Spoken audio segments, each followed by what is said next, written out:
ቫቲካን፣ ናኡሩ እንዲሁም ቱቫኡ የምድራችን ምንም ዋና ከተማ የሌላቸው ሀገራት መሆናቸውን ምን ያክሎቻችሁ ታውቁ ኖሯል? በዛሬው ቪዲዮ በምድራችን ላይ ስለሚገኙ የማታውቋቸውን የተለያዩ ሀገራት አስደናቂ እውነታዎች አስቃኛችኋለሁ። እንዲሁም በቪዲዮ መጨረሻ በኢኮኖሚ የበለጸጉ ሀገራት የተጠቀሙበትን ኮምፒውተር፣ ያረጀ ስልክና ቲቪ የመሳሰሉ የኤሌክትሮኒክስ ዕቃዎቻቸውን ስለሚጥሉበት አስደናቂ ቦታ አስቃኛችኋለሁ። ቪዲዮ ላይክ እንዲሁም ለቻናሉ አዲስ ከሆኑ ሰብስክራይብ በማድረግ እና የዶል ምልክቷን በመጫን የረቂቅ ዓለም ቤተሰብ ይሁኑ።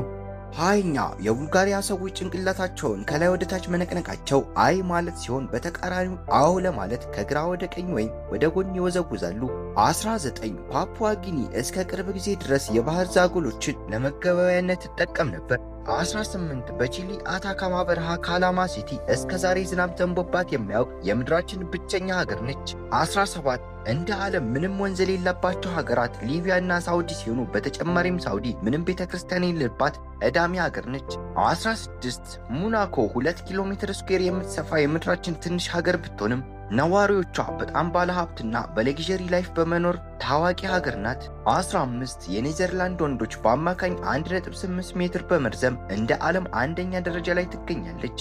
14 በሱዳንና በግብፅ መካከል የሚገኝ ቤርታዊል የተሰኘ ቦታ በሁለቱም ሀገራት አይፈለጊ ሆኖ ቀርቷል። ይህም ከአንታርክቲካ በመቀጠል የማንም ያልሆነ ቦታ አስብሎታል። 13 በ2025 ከኢትዮጵያ ውጭ 6 ሀገራት በራሳቸው የዘመን አቆጣጠር በመቁጠር ይታወቃሉ።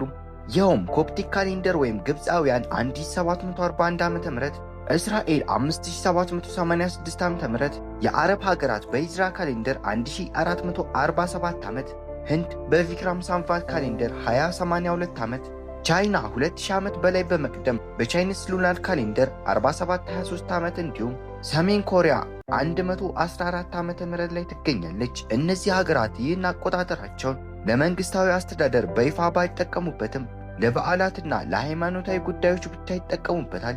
በመሆኑም በይፋ አስተዳደራዊ ጉዳዮች የራሷን አቆጣጠር የምትጠቀም የምድራችን ብቸኛ ሀገር ኢትዮጵያ ብቻ ነች። እኔን ግርም የሚለኝ ለምንድን ነው ላይክ የማታደርጉት ግን? 12 በካሊፎርኒያ ሴሊንግ ስቶን የተሰኙ ትላልቅ ድንጋዮች በካሊፎርኒያ በረሃ ያለምንም ንክኪ ድንጋዮቹ በራሳቸው ረጃጅም ጉዞ ይጓዛሉ። ይህም እንዴት እንደሚፈጠር ትክክለኛ ምክንያቱ እስካሁን በግልጽ አልታወቀም። 11 እስከ 1999 ዓ.ም ድረስ በደቡብ ኤዥያ ቡታን ከተማ ቴሌቪዥን ህገወጥ መሳሪያ ነበር። 10 በካሜሮን በ1986 በኒው ሳይክ በተፈጠረ የካርቦን ዳይኦክሳይድ ፍንዳታ 1700 ሰዎች ህይወታቸውን አጥተዋል። 9ኛ በዓለም ትልቁ ሙዚየም ሩሲያ የሄርማቴጅ ሙዚየም ሲሆን በእያንዳንዱ ጉብኝት 1 ደቂቃ ከቆዩ ሙሉ ዕቃዎችን ለመጎብኘት 11 ዓመታትን ይፈጅቦታል።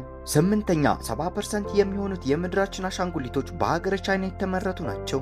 7ኛ ስፔን በቋንቋ ለመግባባት ምክንያት ብሔራዊ መዝሙራቸው ቃላት የለውም። 6 ከ75% በላይ ሀገሮች ከምድር ወገብ በላይ በስተሰሜን ይገኛሉ። 5ኛ በአውስትራሊያ ከነዋሪዎች ይልቅ የካንጋሮች ቁጥር ይበልጣል። 4ኛ 70% የመብረቅ ብልጭታዎች በሐሩር በረሃ ሲከሰቱ በሰሜንና በደቡብ ዋልታዎች ላይ ፈጽሞ መብረቅ አይታይም። 3ኛ ብራዚል 35% የሚሆነውን ዓለም አቀፍ የቡና ምርት በመያዝ እንደ ዓለም በቡና ምርት ታዋቂ ሀገር ነች። 2ኛ በአንታርክቲካ በበረዶ ተራሮች መካከል ትክክለኛ ደም የሚመስል ውሃ ይፈሳል። ይህም አስደናቂ ክስተት በናይትሮ ኦክሳይድ የተሞላ የጨው ውሃ ነው በመባል ይገመታል። 1ኛ ደቡብ አፍሪካ እንደ ዓለም ፕሪቶሪያ፣ ኬፕ ታውን፣ ብሉምፎንቴን የተሰኙ ባለሶስት ዋና ከተማ የሆነች የምድራችን ብቸኛ ሀገር ነች። በስተመጨረሻም የምድራችን ታላላቅ ሀገራት የተጠቀሙበትን የኤሌክትሮኒክስ ዕቃዎች የሚያራግፉበት አስደናቂ ስፍራ ወርልድ ኢዌስት ዳምፕ በማለት ይጠሩታል። ኮምፒውተር፣ ቲቪ፣ ሞባይል፣ ፕሪንተር የመሳሰሉ ዕቃዎች ይገኙበታል። በሀገረ ጋና አክራ በተሰኘ ቦታ የሚገኝ ሲሆን አግቦክ ብሎክሼት በመባል ይታወቃል። በአውሮፓ ከአሜሪካ እንዲሁም ከአውስትራሊያ ተሰብስበው በባህር መርከብ ወደ ሀገረ ጋና ይቀናሉ። የጋና ወጣቶችና ህፃናት ከመጣው ዕቃ ላይ ኮፐር መዳብ፣ ወርቅ እንዲሁም ብረታ ብረቶችን በማውጣት ገቢ ያገኙበታል። በ1990 የተጀመረው ይህ ስፍራ በዓመት ከ13000 እስከ 18000 ቶን አይፈለጊ ኤሌክትሮኒክሶችን ያስተናግዳል። ይህም ኢዌስት ስፍራ እንደ አፍሪካ በግዙፍነቱ አንደኛ ደረጃን ይይዛል። እንዲሁም በቻይና የሚገኙ ኩዩ የተሰኘ የኢዌስት ስፍራ የምድራችን ግዙፍ ኤሌክትሮኒክስ ዌስት ኤሪያ በመሆን ሪከርዱን ይዟል። ውድ የደቂቅ ዓለም ተከታታዮች ለዛሬ ያስኩላችሁ ቪዲዮ ይህን ይመስል ነበር። ቪዲዮን ላይክ እንዲሁም ለቻናሉ አዲስ ከሆኑ ሰብስክራይብ በማድረግና የደወል ምልክቷን በመጫን የደቂቅ ዓለም ቤተሰብ ይሁኑ። በቀጣይ አጀጉት በሚያሰኝ ቪዲዮ እስከምንገናኝ ሰላማችሁ ይብዛልኝ።